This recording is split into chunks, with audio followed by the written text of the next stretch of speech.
Atos, capítulo 7, versículo 2. Somente a parte A. Olha o que diz. E ele disse. Tem uma outra versão que diz: Estevão respondeu. E aí você vai ver um contexto todo bem longo aí no capítulo 7. É um sermão de Estevão. Agora vai para o versículo 55, aí no mesmo capítulo. 55 a 60. Estamos falando ainda de Estevão. Mas ele, estando cheio do Espírito Santo, fixando os olhos no céu, viu a glória de Deus e Jesus, que estava à direita de Deus, e disse: Eis que vejo os céus abertos e o Filho do Homem que está em pé à mão direita de Deus. Mas eles gritaram com grande voz, taparam seus ouvidos e arremeteram unânimes contra ele. E, expulsando-o da cidade, o apedrejavam.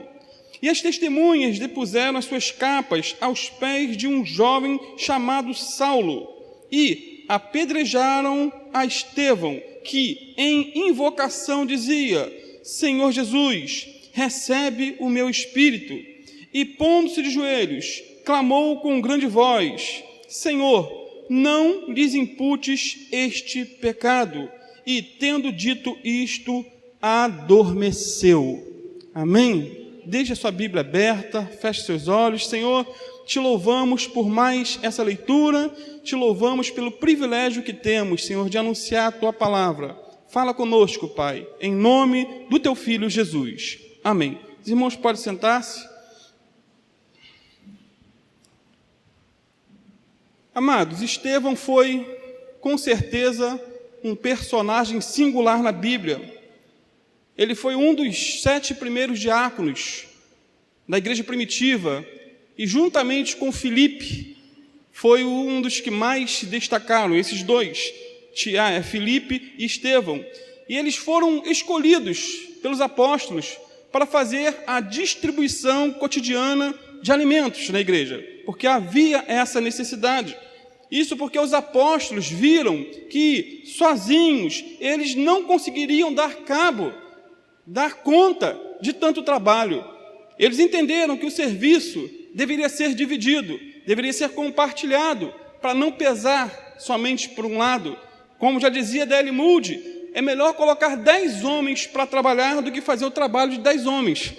Inteligência. É melhor botar 10 homens para trabalhar do que fazer o serviço de 10 homens. Foi aí que eles disseram, lá em Atos 6, versículo 3 e 4, os apóstolos disseram: Escolhei, pois, irmãos, dentre vós 7 homens de boa reputação, cheios do Espírito Santo de sabedoria, as quais constituamos sobre esta necessidade, mas nós perseveraremos na oração e no ministério da palavra. Interessante é que esses diáconos tinham que ter algumas qualidades fundamentais, indispensáveis. A primeira delas era boa reputação, ou seja, tinham que ter um bom testemunho, tanto dentro como fora da igreja. Tinham que ser bons maridos, bons pagadores das suas contas, das suas dívidas, bons trabalhadores.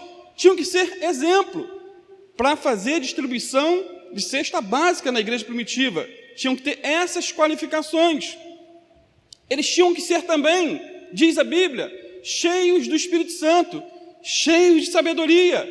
E Estevão estava entre esses 7 escolhidos, como vemos aí em Atos 6, versículo 5. E este parecer contentou a toda a multidão, e elegeram Estevão, homem cheio de fé e do Espírito Santo, e Filipe, e Prócoro, e Nicanor, e Timão, e Pârmenas, e Nicolau, prosélito de Antioquia. E quando nós lemos os capítulos 6 e 7 aí de Atos, nós vemos tanto o ministério, como também o martírio desse homem chamado Estevão. Ele foi o primeiro mártir da história da igreja, o primeiro a selar a sua fé com seu próprio sangue. Ele foi fiel a Deus até a morte e ganhou, com certeza, de presente, a coroa da vida, que é gratuita. Ele conquistou isso pela fé. Resumindo, Estevão foi um homem cheio do Espírito Santo, um homem cheio de sabedoria, um homem cheio de bom testemunho, cheio de fé, cheio de ousadia. Ele era também um homem cheio de graça, cheio de Bíblia e cheio de perdão. Quanta coisa ele tinha que nos falta. Ele era cheio de tantas coisas, talvez muito diferente do que aquilo que nós temos sido cheios. E dentre tantas coisas na qual Estevão era cheio, eu quero destacar nessa noite apenas 3. Lá na Tijuca eu destaquei somente 2. Eu vou destacar uma a mais, porque o tempo aqui está um pouco mais à vontade. Em primeiro lugar, Estevão era cheio de Bíblia, cheio de conhecimento bíblico. Aonde cortasse o corpo dele, sairia sangue em forma de Bíblia. Aí Atos 7, versículo 2, e ele disse, ou Estevão respondeu. Amados, essa pequena frase é seguida de um longo discurso efetuado por Estevão diante do Sinédrio.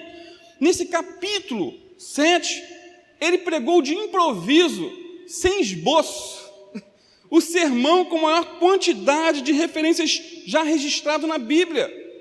Um sermão profundo. Ele conta toda a história de Israel. Ele faz várias citações. Estevão era um homem que conhecia com profundidade a palavra de Deus. Quando chegar em casa, tiver um tempinho, leia todo esse sermão. É muito interessante. É um sermão rico em citações. Estevão, ele tinha fogo no coração, mas tinha luz na sua cabeça. Ele era cheio do Espírito Santo e também cheio de conhecimento. Infelizmente, são poucos, hoje em dia, os que se dedicam ao árduo estudo das Escrituras, em se dedicar à palavra de Deus. Hoje em dia, está faltando tanto poder do alto como conhecimento da palavra. É uma época de crise, infelizmente. A moderação ou o equilíbrio tem que ser o nosso maior alvo, maior objetivo. Muitos são cheios de conhecimento, mas não têm poder. Outros são cheios de poder, mas não têm conhecimento. Geralmente e infelizmente, os que mais oram, os que mais buscam a Deus, os que mais jejuam, os que mais sobem os montes para orar, são os mais analfabetos de Bíblia. Infelizmente, isso não é algo generalizado. Claro, existem exceções de pessoas que equilibram isso, buscam a Deus e conhecem a palavra. O outro lado também é verdade, pessoas com a cabeça cheia de teologia, pessoa que respira livro, conhece de tudo, tem resposta na ponta da língua, mas não tem unção, não tem poder, não tem graça, não oram, não jejuam, não vão ao monte. Claro, Mendoeira está difícil de ir, né? Vai para cima da casa, mas não busca Deus. A questão do monte é uma questão de isolamento, de estar sós com Deus. Mas pessoas que conhecem muito, têm muito conhecimento e acabam levando para um lado errado. A regra bíblica para a nossa vida é o que está lá em 2 Pedro 3,18. Crescei na graça e no conhecimento. É crescer na graça e no conhecimento, não é graça sem conhecimento, nem conhecimento sem graça. Porque tem conhecimento que é sem graça, literalmente. A ordem bíblica é: cresçam na graça e no conhecimento de nosso Senhor Jesus Cristo. E na Bíblia, amados, encontramos homens e mais homens que foram ao mesmo tempo cheios do Espírito Santo e cheios do conhecimento. Eles tinham essa moderação, esse equilíbrio. Eles não pendiam para um lado ou para o outro, mas conseguiam andar a passos firmes no meio, sem extremos. Paulo, por exemplo, ele era cheio do Espírito Santo, um homem que inspirava unção na vida dele. Em Efésios 5,18, ele disse o seguinte: não vos embriagueis com vinho, no qual há dissolução, mas enchei-vos do Espírito. E a grande verdade é que ele não iria mandar ordenar ninguém a se encher daquilo que ele fosse ou que ele estava vazio. Com certeza encontramos essa marca do enchimento na vida do apóstolo Paulo. Ele, em Atos 16:13, ele está procurando um lugar para orar. Em Atos 16:25, nós encontramos Paulo e Silas no meia-noite na prisão, com as costas sangrando, mas cantando, orando, buscando a face de Deus e não murmurando. Paulo era cheio do Espírito Santo. Paulo era um homem de oração. Paulo era um homem de jejum. Paulo era um homem de vigília. Paulo era um homem que tinha óleo sobre a sua cabeça. Por outro lado, encontramos também um Paulo que era estudioso das Escrituras. Ele era um pesquisador. Ele era um erudito. Ele era um doutor em Bíblia. Quando ele pregou seu sermão em Atenas, sua mensagem foi bíblica e profunda, resultado de quem conhecia as Escrituras. Lá em Atos, capítulo 17, e certa feita eu preguei sobre o Deus desconhecido revelado. Nessa simples mensagem, Paulo refutou o materialismo, o politeísmo, o panteísmo e vários outros ismos que eram crenças fundamentais dos epicureus e estoicos, corrente filosófica da época. Um homem que tinha muito conhecimento. Ele declarou, sem rodeios, a criação dos céus e da terra, pelas mãos de Deus, nesse sermão. Ele declarou também que o homem veio de um só, ou seja, de Adão. Ele condenou o pecado da idolatria, tão reinante, tão vigorante naquela época, que era mais fácil encontrar uma estátua do que um homem lá em Atenas. Tudo isso e muito mais, ele pregou também sobre o arrependimento, chamou o povo ao arrependimento. Um único sermão. Isso era resultado de alguém que conhecia a palavra de Deus, e o Deus da palavra, que é mais fundamental. Quando ele escreveu sua carta ao discípulo Timóteo, ele foi enfático ao dizer, 1 Timóteo 4,13, persiste em ler, exortar e ensinar. E essa ordem citada por Paulo está corretíssima. Como podemos ensinar aquilo que não sabemos? Como saber ou conhecer se não lermos, principalmente a palavra de Deus? Como instruir outros se nós mesmo não temos instrução? Como ensinar se nós somos ignorantes da palavra? Então, amado, não seja um ignorante, mas um instruído, principalmente instruído na palavra de Deus. Lembra da história de Filipe e o etíope, lá na estrada de Gaza, relatado lá em Atos 8, 26 a 39? É uma história interessante, por sinal interessantíssima. Esse etíope vinha em sua carruagem lendo a Bíblia. O Espírito Santo disse o seguinte a Filipe: chega-te e ajunta-te a essa carruagem. Filipe obedeceu, se ajuntou àquela carruagem e perguntou àquele etíope o que ele estava lendo. Perguntou: entendes você o que você está lendo? Entendes o que leis? Tem até um livro com esse título, entendes o que leis? E o cidadão respondeu: como posso entender se não há quem me ensine?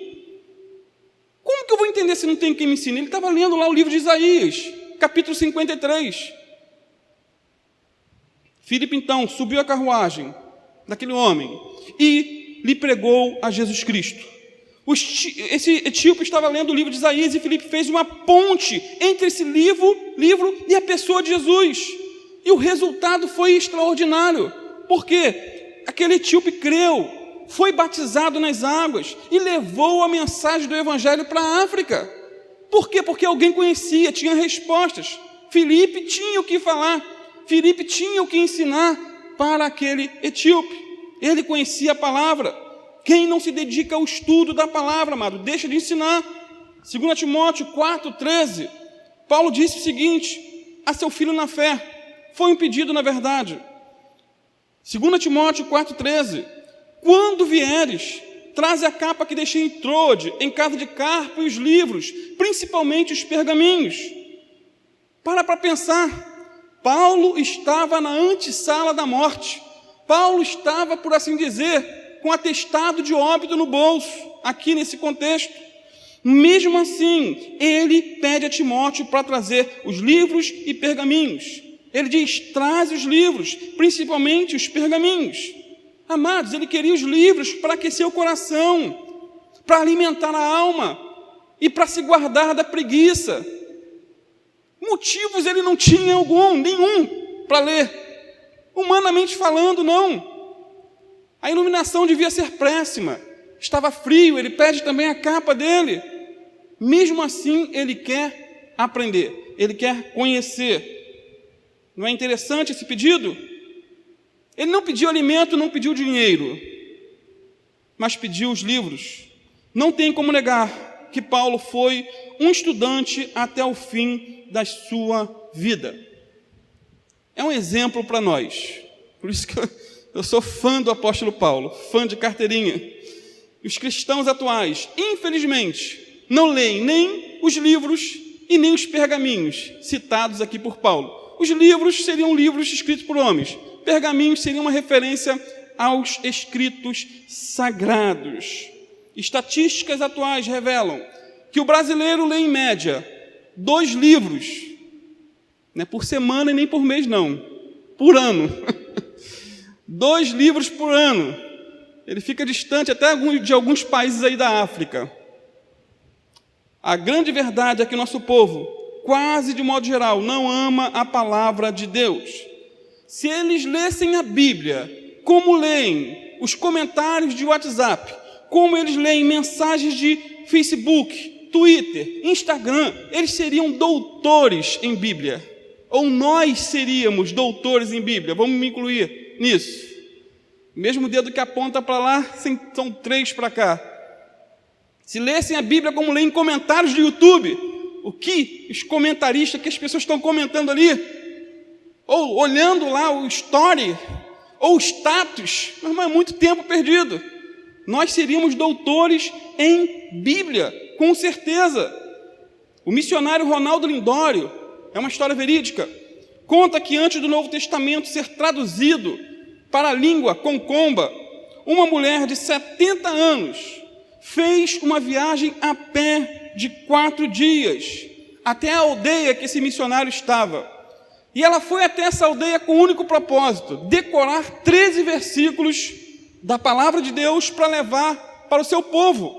E ela decorou esses 13 versículos e foi a caminho da sua aldeia para compartilhar a mensagem. Só que na metade do caminho ela se esqueceu do 13º. Sabe o que ela fez? Ela voltou de novo, 2 dias a pé, e foi até o missionário Ronaldo Lindório. E ali decorou o último. E o argumento dela foi o seguinte: a palavra de Deus é muito preciosa para ficar perdida no meio do caminho. E a pergunta é: a palavra de Deus é preciosa para você? A palavra de Deus é preciosa para nós?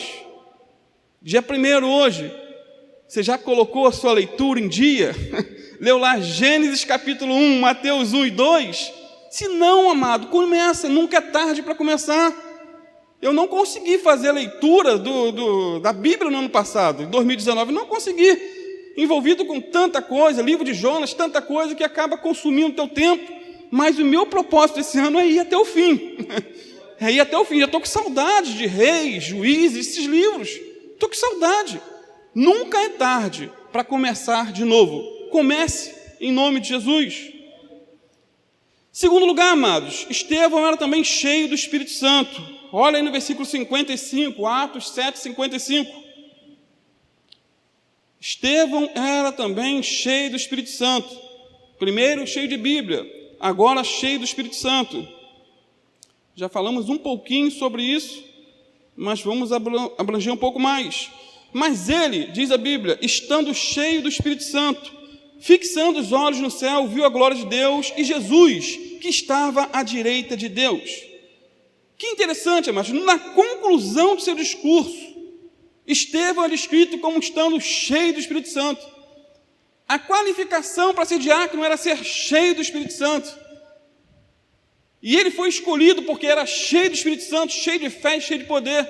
E agora, próximo à sua morte, por apedrejamento, mais uma vez ele estava cheio do Espírito Santo. Trouxe uma palavra dura, condenatória, como que apontando o dedo na cara daqueles religiosos da época, falando que eles eram incircuncisos de coração, que eles resistiam constantemente ao Espírito Santo, mas agora ele está cheio do Espírito Santo, e ser cheio do Espírito Santo é uma necessidade fundamental para a nossa vida, é uma questão de vida ou morte. Eu já enfatizei que Paulo era cheio de Bíblia, assim como Estevão. Agora quero enfatizar que Paulo era também cheio do Espírito Santo, assim como Estevão era cheio do Espírito Santo. E quando Paulo, orientado, inspirado pelo Espírito Santo, escreveu a carta aos Efésios 5,18, na parte B, ele diz: enchei-vos do Espírito. Não vos embriagueis com vinho, no qual há dissolução, mas enchei-vos do Espírito. E a forma exata do verbo grego para enchei-vos é sugestiva, e o verbo está no modo imperativo, na forma plural, na voz passiva e no tempo presente. Tem gente que viajou, não entendeu nada, mas eu vou explicar. Primeiro, enchei-vos está no modo imperativo, ou seja, é um mandamento e não uma opção, é uma ordem de Deus para mim e para você, e não uma escolha. Jesus, certa feita, ordenou, não foi uma sugestão, nem foi um conselho, mas foi uma ordem aos apóstolos, lá em Lucas 24:49. Ficai em Jerusalém, até que do alto sejais revestidos de poder. Se eles não ficassem, se eles se precipitassem, estariam pecando. A ordem foi: ficai. Essa era uma ordem específica. Eles não tinham uma opção, mas uma obrigação. Aqui, amados, eles não foram convidados, mas foram convocados a esperarem o poder do alto.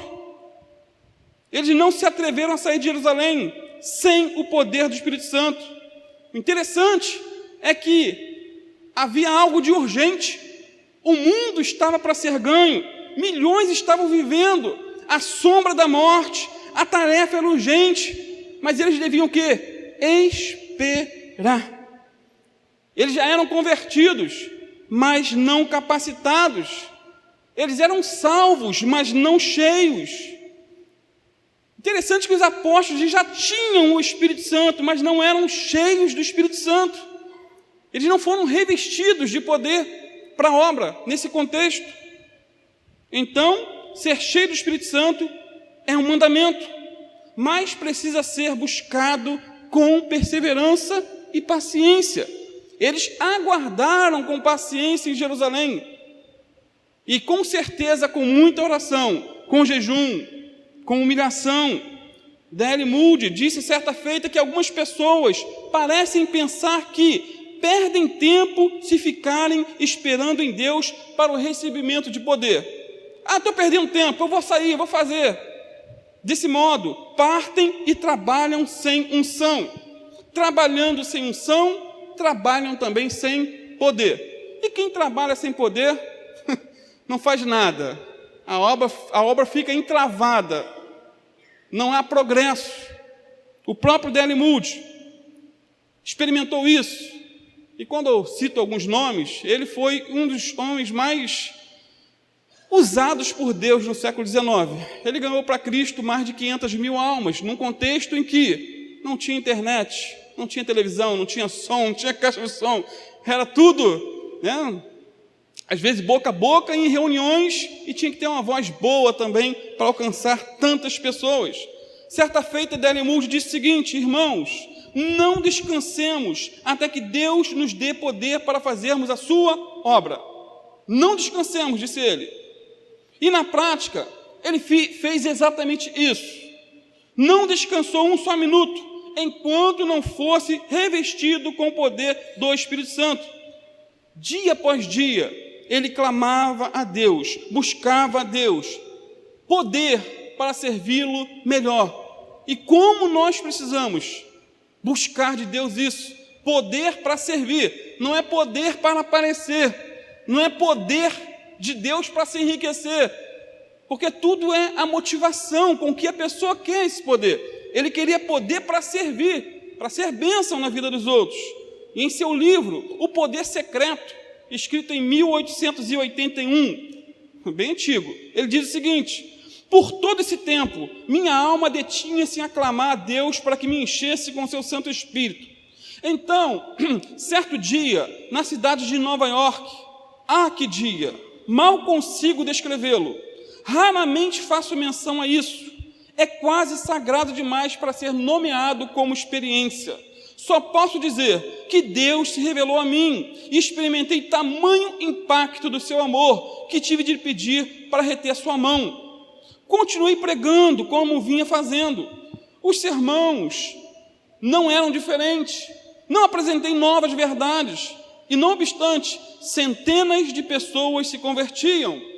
Hoje, não voltaria ao estado em que me encontrava antes dessa experiência cheia de bênçãos, mesmo que fossem dadas todas as riquezas do mundo, que para mim seriam comparadas ao menor grão de pó em uma balança.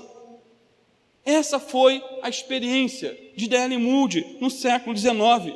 Ele foi cheio do Espírito Santo e sua vida foi transformada. Pessoas foram salvas e edificadas através da vida desse homem, que entendeu que precisava de revestimento de poder, de capacitação para fazer a obra de Deus.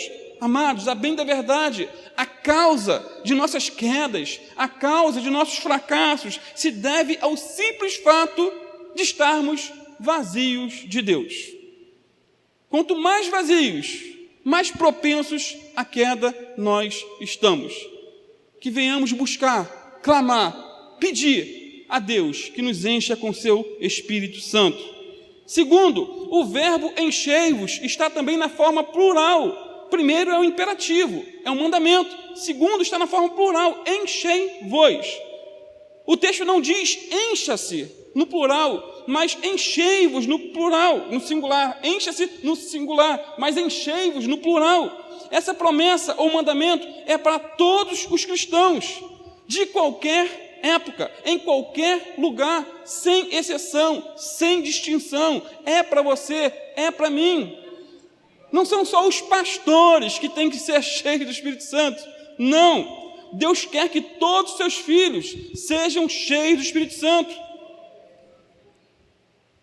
Até você, minha irmã, que é dona de casa. Ah, não, mas para quê? Você precisa ser cheio do Espírito Santo. Você, adolescente, na escola, você precisa ser cheio do Espírito Santo. Você, trabalhador, que sai 5 horas da manhã, você, eu, nós precisamos desse revestimento de poder, e ele está ao nosso alcance.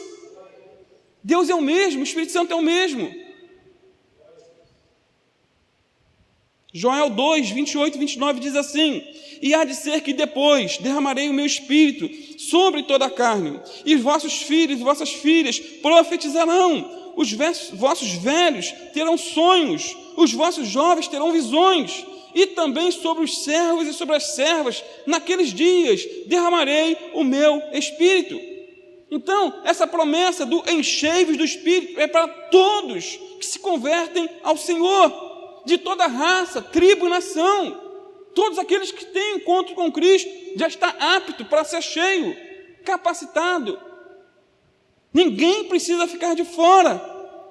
É para o novo convertido e para o velho convertido também. É para aquele que já teve a experiência e aquele que nunca teve. É para aquele que já leu a Bíblia toda de uma ponta a outra.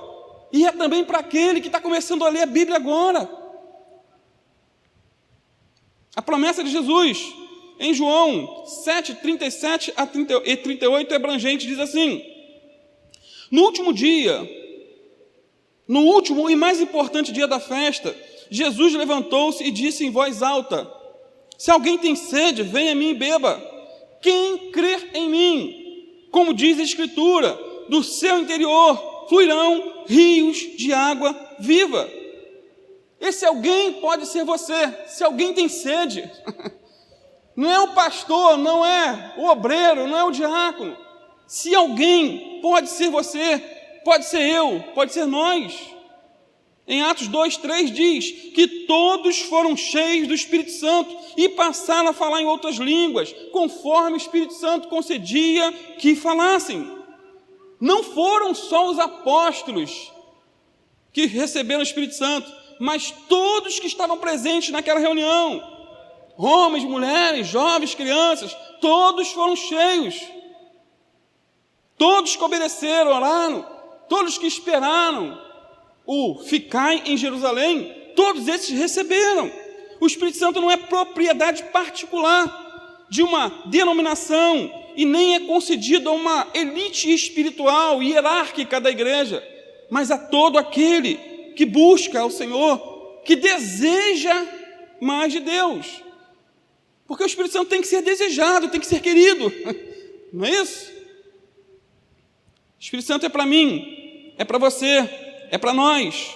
Terceiro, o verbo enchei-vos do Espírito está na voz passiva. Passiva. No original, o verbo traz a ideia de, não de encha-se, mas sim deixe-se encher. Na Bíblia, na linguagem de hoje, é bem interessante, quando diz assim, deixe que o Espírito Santo encha e controle você. O enchimento começa com Deus, e não com o homem. Não é o homem que se enche, no sentido ativo, mas se deixa encher de modo passivo. Ou seja, ele prepara o caminho. Não existe técnicas, não existe truques, não existe fórmulas para alguém ser cheio do Espírito Santo. Não existe métodos, faça isso, faça aquilo. Claro, temos que preparar o caminho do Senhor. O Espírito Santo nos enche dele mesmo quando estamos vazios de nós mesmos. Temos que evitar tudo aquilo que pode impedir que o Espírito Santo nos encha. Quando preparamos o caminho do Senhor, ele vem. Quando nos arrependemos de todos os nossos pecados, confessamos e tomamos a firme decisão de abandoná-los, estamos com isso convidando o Espírito Santo a nos encher. O Espírito Santo sempre está disposto a nos encher a cada momento que pedimos. O que temos que fazer é estarmos disponíveis para que ele nos encha. É a disponibilidade humana, no sentido de preparar o caminho. Então, ser cheio do Espírito Santo, em certo sentido, não depende de nós, não é obra do homem, humana, é uma operação divina. Mas podemos colaborar com Deus para que Ele nos encha. Qual é a nossa parte? Fugir de toda aparência do mal, fugir de toda forma de pecado, é nos purificar diariamente pela fé no sangue do Cordeiro de Deus, que tira o pecado do mundo, por meio do arrependimento. Foi somente depois que Elias consertou o altar, é que o fogo caiu. E quando nós consertamos o altar, Deus manda fogo do alto. A oração constante de D.L. Moody era: Senhor, sou como uma vasilha vazia, enche-me da tua graça. Sou como uma vasilha vazia e furada. Quando enche, tem a opção de furo. Assim é um ser humano, tem tanta coisa para nos esvaziar, por isso precisamos constantemente de sermos cheios. E esse é o quarto ponto. Enchei-vos está no tempo presente do indicativo e expressa uma ação contínua. John Stott diz que a plenitude do Espírito Santo não é uma experiência de uma vez para sempre, que nunca podemos perder, mas sim um privilégio que deve ser continuamente renovado pelo continuado crer e pela continuada apropriação obediente. Ou seja, temos necessidade de enchermos do Espírito Santo constantemente, dia após dia. Não é uma experiência única. Fui cheio, pronto, acabou. Há revestimentos de poder segundo a palavra de Deus. Os apóstolos e demais discípulos, eles foram cheios lá em Atos 2:4, quando nós já lemos que todos foram cheios do Espírito Santo e passaram a falar em outras línguas conforme o Espírito Santo concedia que falassem. Mas quando chegamos em Atos 4:31, diz que, mais uma vez, todos foram cheios do Espírito Santo e anunciavam com ousadia a palavra de Deus. Ou seja, eles foram cheios outra vez. Eles já haviam sido cheios no capítulo 2.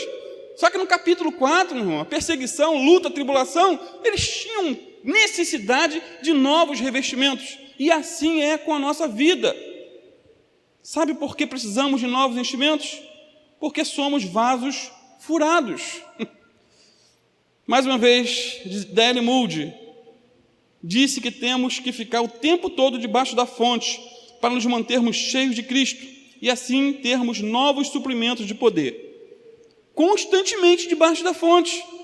Não é um clamor hoje e só o outro daqui a um ano, não. É diariamente. Senhor, preciso de capacitação. É um dia de desafio. Há tantas coisas para fazer e eu preciso de Ti, preciso de poder, de graça, de unção. Quando Paulo chegou na igreja de Éfeso, em Atos 19, a pergunta dele foi o seguinte para eles: recebestes vós o Espírito Santo quando crestes? E eles disseram: não, nem sequer ouvimos que haja Espírito Santo. Eles nem sabiam que existia o Espírito Santo, poder do alto, nada disso. Eram totalmente ignorantes. Paulo então impôs as mãos sobre eles e todos foram cheios do Espírito Santo. Uma igreja de 12 membros, igreja pequena. Mas agora em Efésios 5,18, mais uma vez ele diz: enchei-vos. Ou seja, eles tinham sido cheios antes, em Atos 19, quando a igreja foi fundada, mas agora em Efésios 5,18, mais uma vez, a ordem de Paulo é dirigida pelo Espírito Santo: enchei-vos do Espírito Santo. Se você algum dia já foi cheio do Espírito Santo e hoje se encontra vazio, eu quero te dizer, ainda está disponível para você o Espírito Santo. Se arrependa dos seus pecados, busca a face do Senhor, clama a Ele, que Ele vai te encher novamente. Deus é misericordioso. Se você se arrepender de coração, clamar, invocar Ele, Ele vai te dar novamente essa experiência em nome de Jesus. Como nos enchemos com o Espírito Santo? Qual é a fórmula mágica? Não tem fórmula mágica. Pedindo, pedindo, pedindo, clamando, preparando o caminho. O próprio Senhor Jesus Cristo, em Lucas 11:13, disse o seguinte: ora, se vós, apesar de serdes maus, Jesus está dizendo que nós somos maus. Se você acha que você é bonzinho, você está auto-enganado. Você é mau, eu sou mau. Se vós que sois maus, sabeis dar o que é bom aos vossos filhos, mesmo sendo maus, queremos dar bons presentes, boas coisas, bons alimentos. Quanto mais o Pai que está nos céus, que é bom, dará o Espírito Santo àqueles que lhe pedirem. Ou seja, é uma mistura do ruim com o bom. Nós somos ruins, somos maus, Deus é bom. E mesmo assim Ele quer dar o Espírito Santo para nos ajudar em nossas fraquezas, em nossas lutas diárias, para sermos bênção na vida dos outros, para impormos as mãos sobre os enfermos, eles serem curados, para expulsarmos demônios. Ele quer. Na verdade, Deus está mais disposto a nos dar o Espírito Santo do que nós de receber. O problema é que muitas vezes somos incrédulos. Charles Finney diz que todo crente possui uma certa medida do Espírito de Cristo, o suficiente do Santo Espírito para nos levar à verdadeira consagração e nos inspirar com a fé que é essencial para a vitória na oração. Diz mais: deixemos, pois, de entristecê-lo ou resistir-lhe. Aceitemos a incumbência, consagrando-nos integralmente com tudo quanto possuímos, a salvação de almas, como o nosso grande e único trabalho na vida. Por fim, coloquemo-nos sobre o altar como tudo que temos e somos, e ali permanecendo e persistindo na oração, até que recebamos o revestimento de poder. Busque, está disponível. Em terceiro e último lugar, concluindo, Estevão era também cheio de perdão, cheio de conhecimento da palavra, cheio do Espírito Santo e cheio de perdão. Tinha tantas outras coisas mais, mas se conseguirmos esses três, o resto é lucro, meu irmão. Que tenhamos isso, cheio de perdão. Veja comigo, versículos 59 e 60, do capítulo 7. E apedrejaram a Estevão, que em invocação dizia: Senhor Jesus, recebe o meu espírito. E pondo-se de joelhos, clamou com grande voz: Senhor, não lhes imputes este pecado. E tendo dito isto, adormeceu. Que homem? Um homem cheio de Bíblia, um homem cheio do Espírito Santo, um homem também que tem um coração perdoador. Ele foi morto de maneira injusta, de maneira terrível, apedrejado. Mesmo assim, suas últimas palavras foram palavras de rendição: Senhor, recebe meu espírito, e palavras de perdão aos homens. Se rendeu a Deus e perdoou os homens. Amados, não é possível uma pessoa ser cheia do Espírito Santo e ao mesmo tempo ser cheia de ódio, cheia de rancor. Não é possível.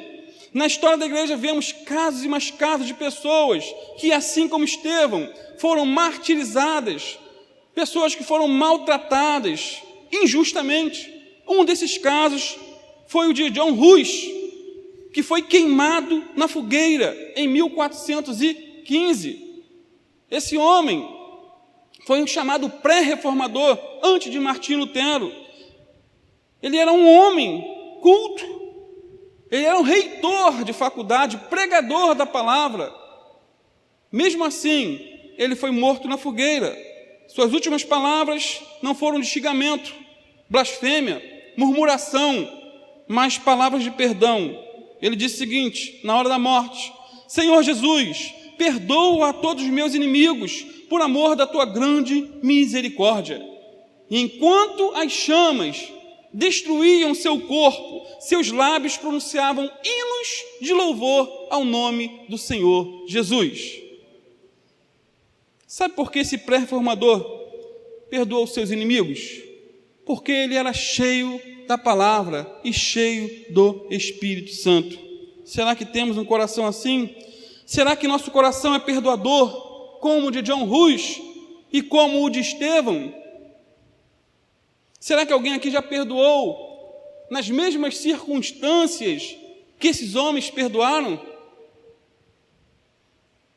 O perdão é fundamental para a nossa vida espiritual. Hernandes Dias Lopes, em seu livro Perdão, Cura das Emoções, um livro que eu já tive, emprestei, perdi, pastor Alan também teve, emprestou e perdeu.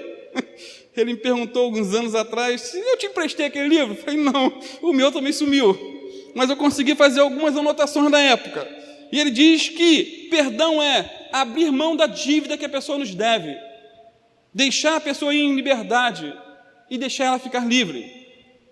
Perdão é lançar as transgressões de nossos ofensores no mar do esquecimento e abrir mão da desforra e de nossos próprios direitos. Perdão é lançar as transgressões de nossos ofensores no mar do esquecimento. Perdão é colocar os outros na frente do eu, não se ressentir do mal, mas vencer o mal com o bem, abençoando o próprio malfeitor. Perdoar é jamais trazer à tona um pecado que foi devidamente confessado e abandonado. Não é ficar jogando na cara do outro o que ele já fez no passado. Perdão é nunca mais lançar no rosto a sua falha e seu erro e abrir mão da desforra. Perdão é tapar o esgoto do ódio e abrir as fontes da cura para relacionamentos saudáveis. Quem não perdoa tem problemas sérios na vida, pois sem perdão a existência se torna um fardo insuportável e a alma fica prisioneira do ódio e da vingança. Sem perdão somos destruídos pelos nossos sentimentos e a vida se torna uma arena de opressão, um beco de morte, um patíbulo de tortura. Quem não perdoa é escravo dos seus próprios sentimentos, não é livre e não tem paz. Como isso é verdade? Quem não perdoa adoece fisicamente, emocionalmente e espiritualmente. Quem não perdoa vive perturbada pelos seus próprios sentimentos. E por fim, quem não perdoa não pode entrar no céu. Misericórdia, gente. Olha o que o Senhor Jesus disse em Mateus 6, 14, 15. Porque se perdoardes aos homens as suas ofensas, também vosso Pai Celestial vos perdoará a vós. Se, porém, não perdoardes aos homens as suas ofensas, também vosso Pai vos não perdoará as vossas ofensas. Como diz o pastor Alan, isso é sério, meu irmão. Seríssimo. Amados, Estevão nunca poderia ter morrido com um rosto na forma de um anjo, se tivesse guardado em seu coração ódio, mágoa, ressentimento, e se ele não tivesse perdoado aos seus algozes. Ele jamais teria visto o Filho de Deus de pé. Essa é a única ocasião que Jesus aparece de pé, para recebê-lo na glória, se ele carregasse nos seus ombros a bagagem do ódio contra os seus inimigos. Então, assim como Estevão, que sejamos cheios da palavra de Deus, que sejamos cheios do Espírito Santo de Deus e que sejamos cheios de perdão para a glória de Deus. Amém? Vamos ficar de pé? Vamos estar orando? Feche seus olhos. Santo Deus, em nome de Jesus, Pai, te louvamos, Senhor, pela vida de Estevão, esse homem que foi um homem cheio de Ti, Senhor, cheio de Deus. Te louvamos porque esse registro está na Tua palavra. Te louvamos porque ele não era um anjo, ele não era um super-homem, ele era um homem como nós, sujeito a várias tentações, várias quedas, várias frustrações. Não conhecemos toda a história dele, Senhor, mas sabemos que ele era homem como nós, mas infelizmente nem sempre somos homens como eles, Senhor. Ajuda-nos, Pai, a conhecer mais a Tua palavra. Senhor, ajuda-nos a perseverar, Senhor, em buscar a Tua face. Senhor, nos aprofundar em conhecermos a Tua palavra dia após dia, Senhor, não desistirmos, não retrocedermos, Senhor. Enche-nos com Teu Espírito Santo, Pai, precisamos de Ti para fazer a Tua obra. Pai, muitas vezes em nossas vidas, Senhor, está vazia, estamos vazios, porque não clamamos, porque também não nos arrependemos, porque não buscamos a Tua face com fervor, Senhor. Mas tem misericórdia de nós, Pai, em nome de Jesus. Lava nosso coração, tudo aquilo que tem impedido o fluir do Senhor na nossa vida, joga por terra, Senhor, limpa-nos, lava-nos com o sangue do Cordeiro, Senhor, reveste-nos com Teu poder, Pai.